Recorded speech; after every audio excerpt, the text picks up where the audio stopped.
Miarabantsika rehetra amin'ny alalan'ity fotoana manokana ity izay iarahantsika manovo hery sy fitahiana amin'ny fiarahana amin'Andriamanitra ary mirary indrindrantsika tsiraray avy ahita ny soa ny fanambinana rehetra ary hanandrana ivelona ny hatsaran'i Kristy ao anatin'izao fotoana iarahantsika izao.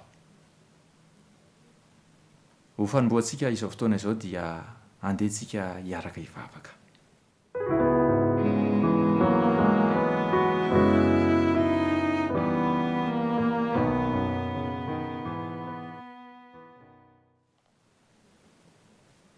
Tomponay masina sy tsara indrindra any an-danitra, misaotra anao zahay noho ity fotoana ity izay iarahanay manohy ny fifantohana amin'ny zavatry ny lanitra, ny zava-panahy izay ampiray ny fonay ary anandramanay ny fahatsarana, ny fitiavana, ny famindram-po ary ny famelan-keloka avy aminao.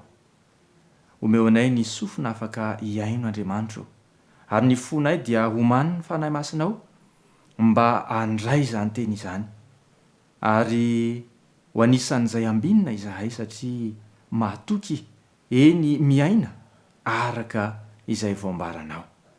Dia omeo anay ny fifantohana, ny fitadiana izany teninao izany noho ny amin'ny anaranao Jesosy Kristy. Amen.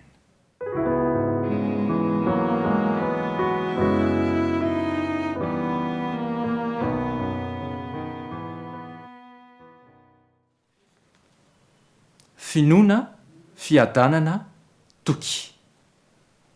Izay lohahevi-dehibe izay no hotohizantsika ary ho faranantsika amin'ity androandroany ity.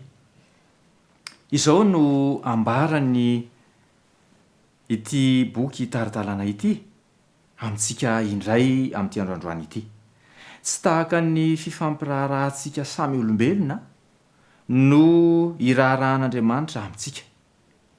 Ny heviny dia hevim-piantrana, hevim-pitiavana, hevim-pamindram-po. Ary izao no ambarany ao amin'ny teniny ao amin'ny Isaia sy ny bokin'i Ezekela. Aoka ny ratsy fanahy afohy ny lalany ary ny tsy marina afohy ny heviny. Ary aoka hiverina ao amin'ny Jehovah ireny fa hamindra fo aminy izy. Eny ho amin'Andriamanitsika fa hamela heloka dia hamela heloka tokoa izy. Izao efa nandevona ny fahadisoanao tahaka ny fandevona ny zavona ary ny fahotanao tahaka ny raona. Izany no ambaran'i Isaia 5:7 sy ny Isaia 2:2. Dia izao koa no anohizany azy: fa tsy sitrako ny hahafatesan'izay maty hoy Jehovah Tompo, koa mibebay ianareo mba ho velona. Ezekela 5:2. Vonina analan'ny toky mamomen'Andriamanitra nefa i Satana. Ta anaisotra ny fanantenana mamelovelo sy ny fahazavana kely mangirana ao am-po izy. Nefa aza velanao izany. Aza enoina ny feon'ny mpakafanahy fa valio hoe efa maty Jesosy mba havelona ahy. Tia ahy izy ary tsy sitrany ny hafatesako. Manandray be indra fo any an-danitra aho. Ary na dia efa naniratsira ny fitiavany azy aho, na dia efa nandany lany foana ny fitahiana nomeny azy aho, dia hitsangana ka hanatona ny raiko ary hanao aminy hoe efa nanota tamin'ny lanitra sy teo anatrehanao aho, ka tsy mendrika atao hoe zanakao intsony, fa ataovy tahaka ny anankiray amin'ny olona karamainao aho. Izany no teny nataon'ilay zanakadala. Hitantsika eo amin'ny filazantsarany Luka 17:7. Izany valiteny nataon'ilay zanakadala izany koa no aoka ho teny mpahasahiana, teny mpinoana hananantsika eo anatrehan'ny fampidiran'ilay fahavalo dia Satana fisalasalana ao am-pontsika. Dia hoy ny filazan'ny fanoharana rehefa manohy izany ao amin'ny Luka 17:7. Ny fomba andraisana ilay nani. Izao nataon'ilay ray. Fa raha mbola lavitra izy dia tazandrainy ary onena azy izy ka niazakazaka dia namihina ny voziny sady nanoroka azy. Indre fitiavana manao ahoana loatra izany. Kanefa izao azo ampitahina amin'izany fitiavan'ilay ray izany ve ny fitiavan'Andriamanitra? Andeha toy izantsika. Nefa na dia ity fanoharana feno fitiavana sady mampangorakoraka ity aza, dia tsy mbola ampy ilazana tsara ny famindram-po tsy misy fetra anana an'ilay ray any an-danitra. Hoy ny tompo raha niteny tamin'ny mpaminany, fitiavana mandrakizay no hitiavako anao, koa izany no ampaharetako famindram-po ho anao. Haintsika loatra izany andininy izany ao amin'ny Jeremia 1:30 ka ny 9 no ahitantsika an'izany. Matoki ilay fitiavana mandrakizay izay hitiavan'Andriamanitra anao. Ninona mety faharatsiana, fahotana, mitambaby, mitambesatra ao anatin'ny sainao, finoana, fiadanana, toky. Aoka atoky ny fitiavan'Andriamanitra ianao. Aoka ino izany fitiavana izany, izany famindram-pony izany, dia hanome anao ny fiadanana Andriamanitra. Raha mbola lavitra ny tranony ray ilay mpanota, dia ilay nandany lany foana ny fananany tany amin'ny tany lavitra, dia nangoraka azo kosa ny fon'ilay ray.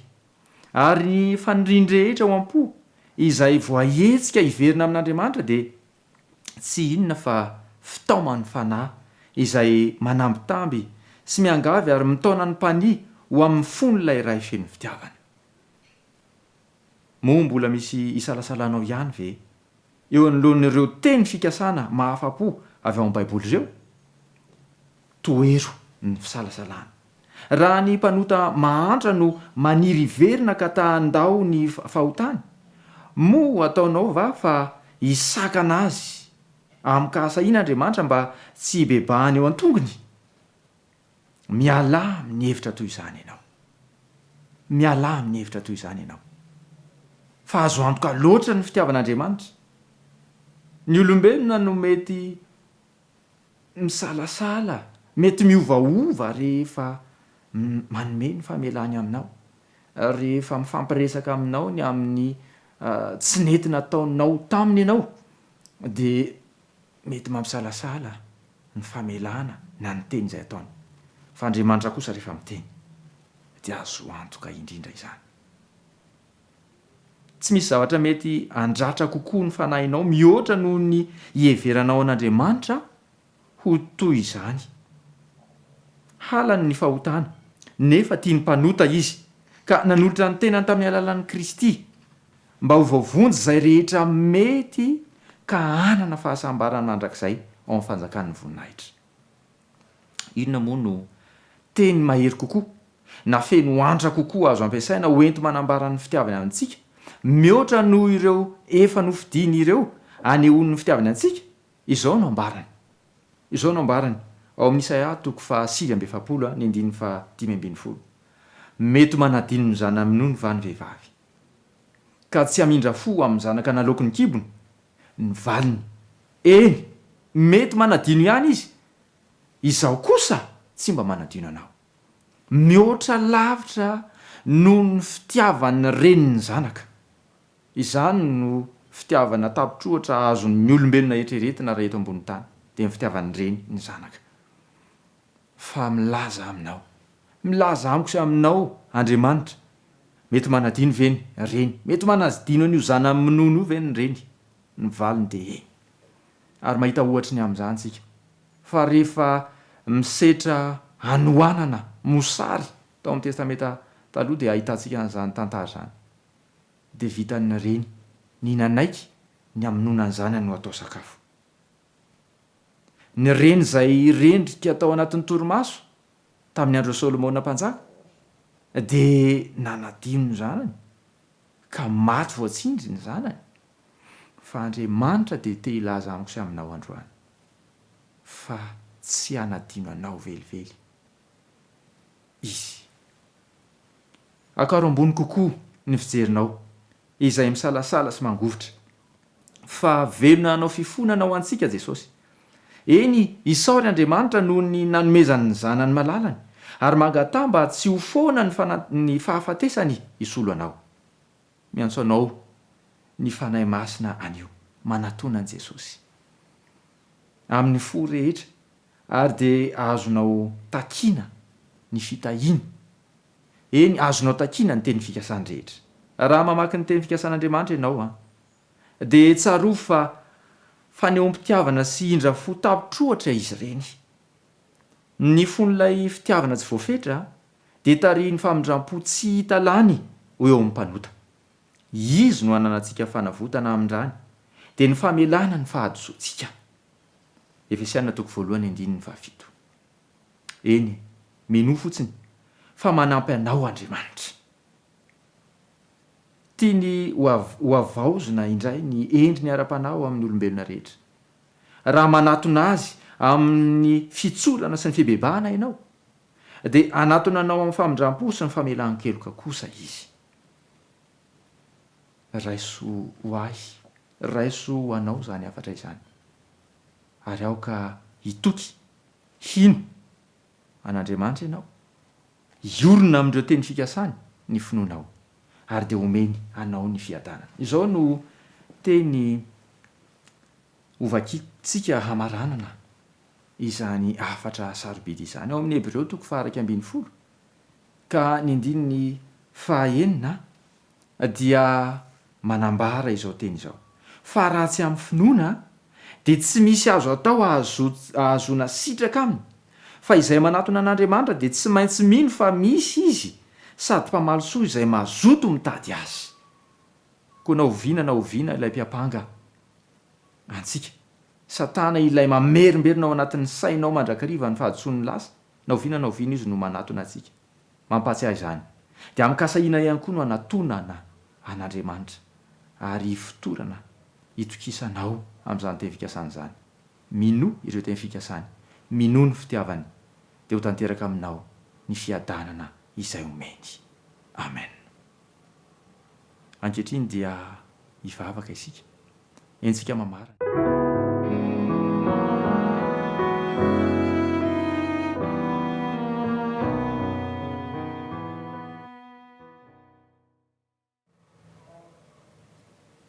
Ray tsara indrindra izay any an-danitro, fitiavana mandrakizay tokoa no nitiavanao anay. Ary noho izany dia ampaharetinao aminay ny famindramponao.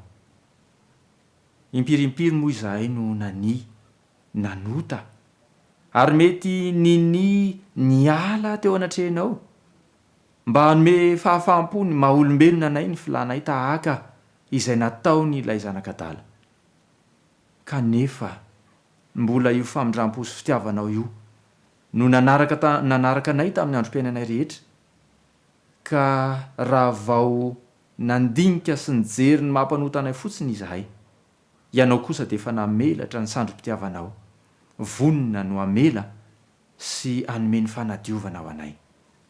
Tompo masina indrindro, tsaronay mandrakariva ny fahotanay. Fantatray ny maha-olombelona tsy tanteraka anay, ary isan'andro san'andro ilay fahavalo, Satana, ilay mpiapanga, dia mampatsiahy ny tsy fahamendrehanay sy ny mampanota anay. Kanefa Andriamanitra, misaotra anao fa eo ianao, eo ny teny fikasanao izay manome antoka ao anay fa mihoatra lavitra noho ny fitiavan'ny reniny zanany minono no fitiavanao anay, ary vonona mandrakariva ny amela ny fahotanay. Koa ampinoana Jesosy malala no anatonanay ianao, iantorahanay sy ifikiranay amin'izany teny fikasana rehetra izany, ary aoka ahita sitraka eo anatrehanao izahay. Amela ny eloka ianao, amome finoana mihorom-paka amin'ny teninao ho anay ianao, ary hanome ny fiadananao amin'ny fiarahanay mandeha aminao. Tsy ho anay samy rery anefa, fa ho an'izay rehetra manodidina anay ihany koa, na iza mitady izany fiadanam-po izany, dia omenao izany amin'ny alalan'i Jesosy Kristy zanakao. Fa amin'ny anarany rahateo no ivavahanay, amin'ny anaran'i Jesosy. Amen.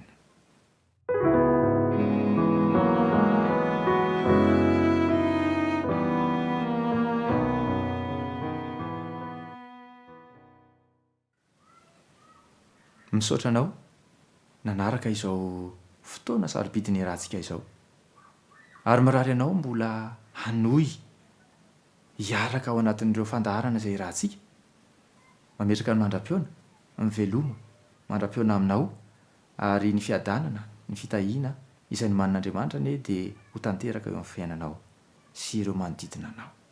Raha soa tokoa.